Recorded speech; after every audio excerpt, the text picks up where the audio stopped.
जन्मदिन मनावा, जन्मदिन मनावा, जन्मदिन मनावा, जन्मदिन मनावा।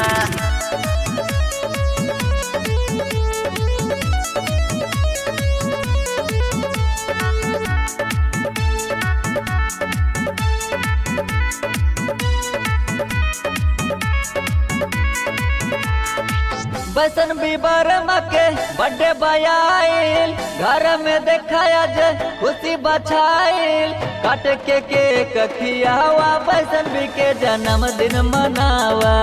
काट के केक खियावा, बसन बी के जन्मदिन मनावा। बसन बीबर मके बर्थडे बयाइल, घर में देखाया जे खुशी बछाइल। काट के केक खियावा, बसन बी के जन्मदिन मनावा। काट के केक खियावा, बसन बी के जन्मदिन मनावा।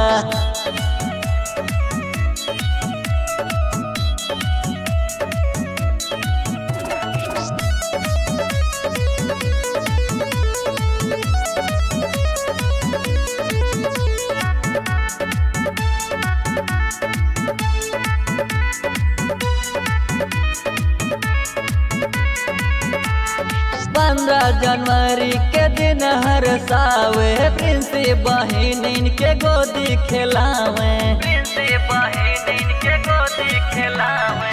15 जनवरी के दिन हर सावे, प्रिंसी बहिन इनके गोदी खिलावे। मम्मी पापा के हवे आखी के तारा, इनके बिना नयाब होई गुजारा। काट के केक खियावा, बसन बी के जन्मदिन मनावा। काट के केक खियावा, बसन बी के जन्मदिन मनावा।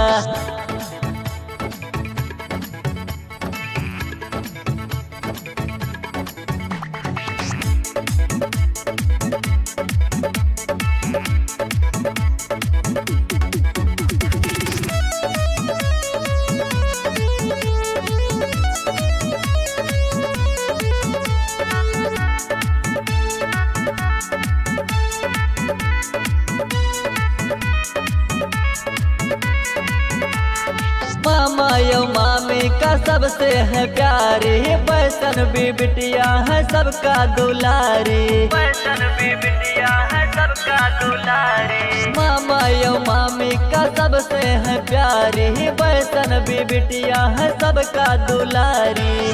बुआ जी बिटिया के काजर लगावा, फूफा जी सबके वीडियो बनावा। काट के केक खियावा, बसन बी के जन्मदिन मनावा। काट के केक खियावा, बसन बी के जन्मदिन मनावा।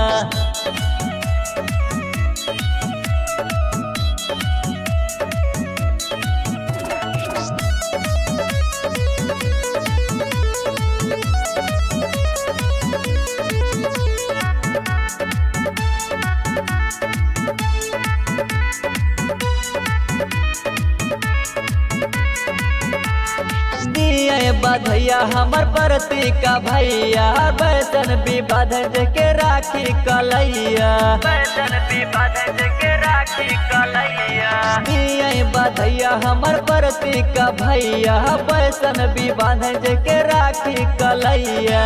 डीजे पे बर्थडे वाला गाना बजावा, रंगी गुब्बारों से महफिल सजावा।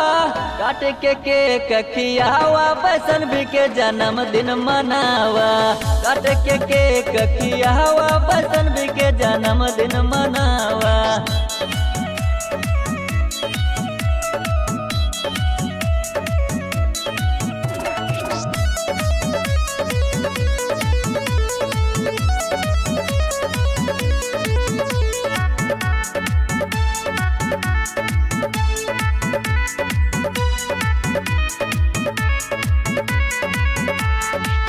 लटहापुर में बज सहनाई, गाँव भर में पूरे बटाऊ मिठाई। गाँव भर में पूरे बटाऊ मिठाई। गाँव लटहापुर में बज सहनाई, गाँव भर में पूरे बटाऊ मिठाई। संदीप साचिन के गाना बजावा, सब जने मिल के